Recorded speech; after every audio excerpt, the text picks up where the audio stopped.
Hello दोस्तों, नमस्कार। स्वागत है आप सभी का एजुकेशन मंत्रा में। दोस्तों, जूनियर शिक्षक भर्ती के आवेदन की जो प्रक्रिया है वो स्टार्ट है, लेकिन आवेदन जो हो रहे हैं वो काफ़ी सुस्ती के तरीके से हो रहे हैं। क्योंकि क्या है, बहुत सारी भ्रांतियां अभी भी हैं। आवेदन से पहले सब्जेक्ट को लेकर या इसके पहले और विभिन्न प्रकार की चीज़ों को लेकर अभ्यर्थी लगातार कंफ्यूज हैं। उनको ये है कि मे बी कोई संशोधित चीज़ और ना आ जाए, एडिशनली और कुछ ना आ जाए तो थोड़ा सा वेट कर लें। लेकिन यहाँ पर असल समस्या ऐसे अभ्यर्थियों के साथ भी है जो माइंड मेकअप कर लिए हैं कि हाँ, हमें अब आवेदन कर देना चाहिए और आवेदन करना चाहते हैं। तो जब वो आवेदन करने जा रहे हैं तो आवेदन करने के दौरान भी उनको काफ़ी बोझिल समस्याएं देखने के लिए मिल रही हैं। देखिए, यहाँ पर जो एडेड जूनियर शिक्षक भर्ती है, ये एक प्रकार से समस्याओं का पुंज है। अगर देखा जाए तो ऑनलाइन आवेदन करते समय यहाँ पर एक बहुत ही बारीक या कह लें अननेसेसरी चीज़ पूछी जा रही है, परिणाम जारी होने की तिथि। और परिणाम जारी होने का वर्ष तो चलता है, लेकिन तिथि के चलते चूँकि बहुत सारे अभ्यर्थी ये हैं कि जब ये इन चीज़ों को भरते हैं तो उनमें कहीं ना कहीं मिसमैच की कंडीशन आती है और फॉर्म सबमिट नहीं हो पा रहा है या एरर आ जा रहा है। और सीरियल नंबर को लेकर भी बहुत सारे अभ्यर्थी कंफ्यूज हैं कि भाई कौन सा सीरियल नंबर क्या लिखा जाए। चूँकि 69,000 में इतनी गर्दिशें झेली हैं अभ्यर्थियों ने, तो वो बच बच पर कदम रखना चाहते हैं और बिल्कुल रखना भी चाहिए। तो ऐसे में दोस्तों, आपको जो भी समस्याएं उनके रिकॉर्डिंग में थोड़ा सा सहूलियत प्रदान करूंगा।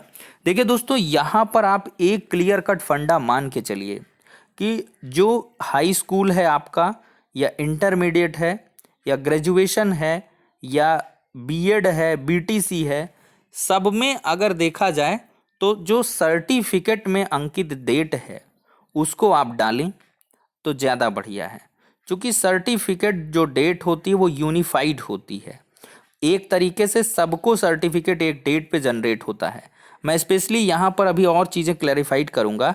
जैसे आप यूपी बोर्ड का ले लें, सीबीएसई बोर्ड, आईसीएसई बोर्ड लें, एमपी बोर्ड लें, आपका जो भी परीक्षा परिणाम होगा आप देखिएगा। अगर आपके कुछ मित्र बंधु रहे हों तो आप देखिएगा आपकी मार्कशीट में भी अगर जिसकी देखिए सनद और मार्कशीट अलग अलग, मतलब सर्टिफिकेट और अंकपत्र अलग अलग मिलते हैं, तो वहाँ पर अंकपत्र में कॉलेज की जो मतलब कोई दस्तखत हो सकते हैं प्रधानाचार्य के या सत्यापनकर्ता के, और फिर वो दिनांक सत्यापन की तिथि की डाले हों तो वो डिफरेंट डिफरेंट होगी। लेकिन जो प्रमाण पत्र पर अंकित प्रिंटेड तिथि होगी वो सबकी सेम होगी, मतलब वही आपके परिणाम प्रकाशन की तिथि है। और टेक्निकली अगर देखा जाए तो परिणाम आपका कोई ऐसा बिंदु नहीं है कि जहां से पता लगाया जा सके, ये सिर्फ सर्टिफिकेट से ही चीज़ जो है क्लियर होती है। लेकिन यहाँ पर असल समस्या देखिए, हाई स्कूल, इंटर, ये सब यूनिफाइड चीज़ें होती हैं। और इसके बाद आप जैसे देख लें बीटीसी हो गया, ये भी यूनिफाइड है। जैसे पीएनपी करवाती है बीटीसी, तो इसका आप अगर सर्टिफिकेट में जाएंगे तो रिजल्ट डिक्लेरेशन डेट वहाँ पे पड़ी हुई है। लेकिन अगर आप बीएड में जाएंगे या ग्रेजुएशन में जाएंगे तो वहाँ पर आपको विभिन्न प्रकार की विसंगतियाँ देखने के लिए मिलेंगी। क्योंकि जो बीएड की डिग्री है या ग्रेजुएशन की डिग्री है वो काफ़ी लेट आती है, डिलेड आती है, 1 से 2 साल, 6 महीना, कभी 1.5 1.5 2 2 साल लेट हो जाती है। तो वही उसकी प्रिंटेड तिथि होती है। तो ऐसे मान लिया किसी की डिग्री 2014 की बनी हुई है और वो पास आउट 2012 में हो गया है, तो अगर वो 14 वाली डेट डालेगा उत्तीर्ण होने का वर्ष, और आपकी डिग्री पास आउट हुआ 2012 में और डिग्री आई 2014 में, तो उसको कायदे से अंकपत्र की तिथि डालनी होगी। मतलब ऐसा आप करिए, सीधे से देखिए, अगर आपके प्रमाण पत्र या अंक पत्र में जो प्रिंटेड डेट है, कंप्यूटर द्वारा प्रिंटेड डेट है, उसी को आपको जो है परिणाम जारी करने की तिथि मानकर चलना है। ठीक है, हाथ से लिखी हुई जो डेट होती हैं वो डिफरेंट डिफरेंट होंगी। क्योंकि भाई जिस दिन जिसके पास मार्कशीट पहुंचेगी वो उसके हिसाब से वेरीफाई करेगा। और बहुत सारे अभ्यर्थियों में ऐसी भी चीज़ें हैं, मान लिया किसी ने स्क्रूटनी करवाया या किसी के मार्क्स बढ़ गए या कोई विसंगति हो गई, रीजनरेट किसी की मार्कशीट खो गई या कुछ भी हुआ और फिर से संशोधित जारी होगी, तो जब जारी होगी तो समझ लीजिए एकदम लेटेस्ट डेट वहाँ पे पड़ेगी। तो इससे थोड़ा सा आपको दिक्कत हो सकती है। ठीक है दोस्तों, और इतना बड़ा ये इशू नहीं है, लेकिन यहाँ पर चूंकि दोस्तों क्या हुआ है कि बहुत पहले 69,000 में बहुत सारी छोटी छोटी मिस्टेक के चलते जो है जो नियुक्तियां हैं वो रोक दी गई थी, लेकिन बाद में सबको राहत दी गई थी। ठीक है, तो इसमें बिल्कुल से ज़्यादा टेंशन ना लें। परिणाम जारी होने का वर्ष आप वही लिखें जिस वर्ष आप उत्तीर्ण हुए हैं। मान लिया किसी का बीटीसी 2000 सॉरी जैसे टीटी की बात कर लें, टीटी 2015 है, उसका परिणाम 2016 में आया है। जैसे आपका सीटेट हो गया, सीटेट 2018 है और उसका परिणाम 2019 में आया है। तो जो उत्तीर्ण होने का वर्ष है, सीधे से मोटी शब्दों में पूछा जा रहा कि आपके पास होने का ईयर क्या है, उत्तीर्ण होने का वर्ष। तो जिस वर्ष आप उत्तीर्ण हुए हैं वही वर्ष आप डालेंगे। मतलब जैसे सीटेट दिसंबर 2018 है, तो आप परिणाम जारी होने का वर्ष या परिणाम उत्तीर्ण होने का वर्ष आप 2019 डालें। और सीटेट में, यूपी टेट में तो कोई प्रॉब्लम नहीं, रिजल्ट डेट साफ साफ लिखा हुआ है उसमें। लेकिन जो असल समस्या आ रही वो हाई स्कूल इंटर में आ रही है। हाई स्कूल का बहुत जगह क्लियर है, जिसका मार्कशीट और सर्टिफिकेट जो है सह में है, एक साथ है, तो उसमें एक ही प्रिंटेड डेट होगी। लेकिन जिसका मार्कशीट और सर्टिफिकेट अलग अलग है तो उसमें अलग अलग तिथियां पड़ी हुई हैं। क्योंकि एक मार्कशीट में आपसे हाथ से लिखी हुई तिथि होगी और जो सर्टिफिकेट में है वो कंप्यूटर द्वारा मतलब लिखी हुई होगी। तो जो हाथ से लिखी हुई उसको आप हटा दें और कंप्यूटर द्वारा जो छपी हुई सर्टिफिकेट की डेट उसको लगा दें।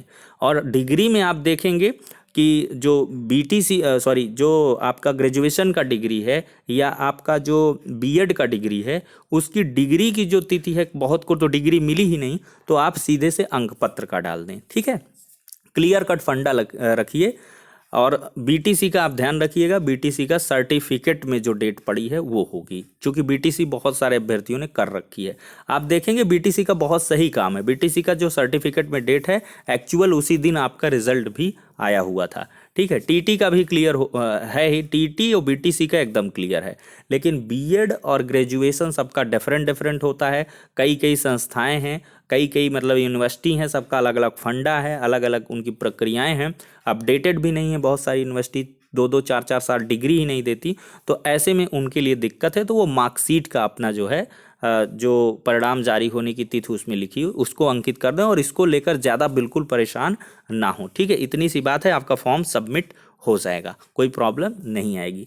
अगर आपकी कुछ और भी व्यक्तिगत समस्याएं हैं तो उनको कमेंट कर सकते हैं और जितना संभव होगा मैं अपने आधार पर उसको जो है आपको बताने की कोशिश करूंगा। जाति निवास के बारे में ये मैं चीज़ें आपको बता दूं कि आप आवेदन की लास्ट तिथि का पहले का आप जाति प्रमाण पत्र रखें। ठीक है, ये बहुत बढ़िया रहेगा।